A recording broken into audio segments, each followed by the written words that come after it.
ఆంధ్రప్రదేశ్ రాజకీయాన్ని తమిళనాట కూడా రిపీట్ చేస్తున్నాడు ఎలక్షన్ స్ట్రాటజిస్ట్ ప్రశాంత్ కిషోర్.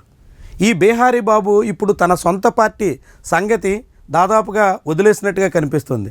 బీహార్లో తన పాచికలు పారుతున్నటువంటి దాఖలాలు లేవు.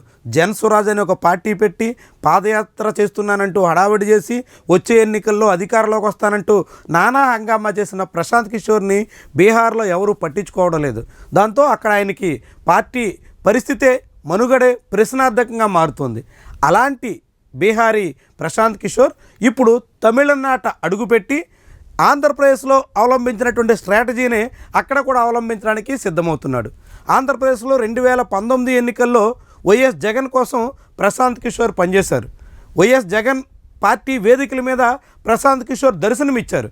వైఎస్ జగన్కి అనుకూలంగా విస్తృతమైనటువంటి కార్యాచరణకు పూనుకున్నారు. అదంతా ఆంధ్రప్రదేశ్ రాజకీయాల్లోనే అనేక రకాల చిచ్చు పెట్టిందనేటువంటి అభిప్రాయం కొందరికి ఉండొచ్చు. ఏమైనప్పటికీ కూడా ప్రశాంత్ కిషోర్ 2019లో వైఎస్ జగన్మోహన్ రెడ్డి విజయం వెనక ఐప్యాక్ ద్వారా క్రియాశీలకంగా పనిచేశారు. అదే ప్రశాంత్ కిషోర్ 2024 అసెంబ్లీ ఎన్నికలు వచ్చేసరికి వైఎస్ జగన్ శిబిరానికి గుడ్ బై చెప్పేసి తెలుగుదేశం పార్టీ శిబిరంలో చేరిపోయారు. నారా లోకేష్తో ఆయన సన్నిహితంగా మెలుగుతూ నేరుగా చంద్రబాబుతో మీటింగ్ పెట్టుకుని హైదరాబాద్ కేంద్రంగా ఆంధ్రప్రదేశ్లో తెలుగుదేశం పార్టీకి అనుకూలంగా అనేక వ్యూహాలు రచించడంలో ముఖ్యమైనటువంటి భూమిక పోషించారు.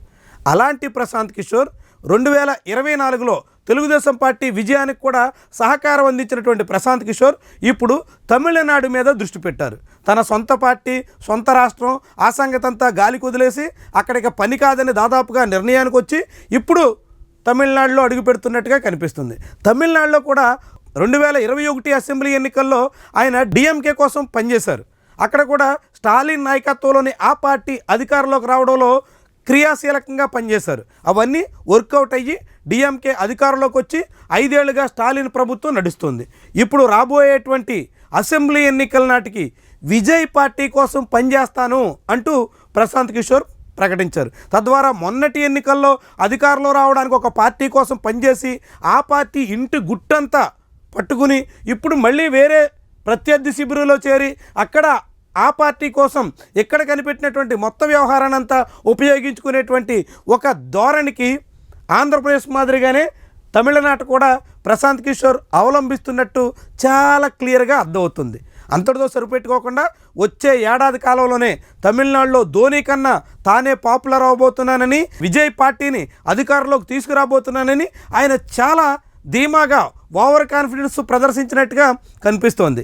ఏమైనప్పటికీ కూడా ప్రశాంత్ కిషోర్ ఆంధ్రప్రదేశ్లో అవలంబించినటువంటి ఎన్నికల స్ట్రాటజీని ఇప్పుడు తమిళనాట అవలంబిస్తున్నటువంటి తరుణంలో అక్కడ కొత్త పార్టీ విజయ్ ద్వారా ఎలాంటి ప్రయోగాలు చేస్తారు, ప్రశాంత్ కిషోర్ వ్యూహాలతో విజయ్ అడుగులు ఎలా ఉండబోతున్నాయి, ఇవన్నీ కూడా ఆసక్తికరమైనటువంటి వ్యవహారాలు.